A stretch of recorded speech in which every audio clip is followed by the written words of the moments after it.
नमस्कार, मी उमेश पोहदरे, राहणार येवती, तालुका राळेगाव, जिल्हा यवतमाळ। आज दिनांक 14 सप्टेंबर या दिवशी आज खूप कंटिन्यू आमच्याकडे पाऊस आहे। 8 दिवस झाले। तर आपण आज सोयाबीन मध्ये जी इतके दिवस पाणी होत आहे त्याच्यामुळे काय कंडिशन झाली ही दाखवण्यासाठी आज आपण शेतामध्ये आलेलो आहोत। हे दोन शेतकरी येवती येथील इथे आलेले आहे। हे बघा, आता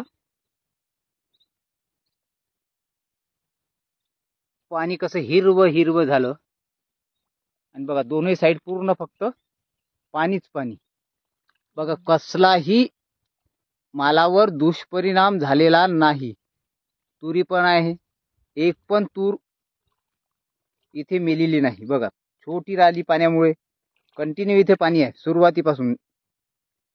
पूर्ण क्षेत्र बघा तुम्ही, कुठंच पाण्याचा दुष्परिणाम आपल्या शेतामध्ये झालेला नाही। सोयाबीनला लागलेला माल पाणी असून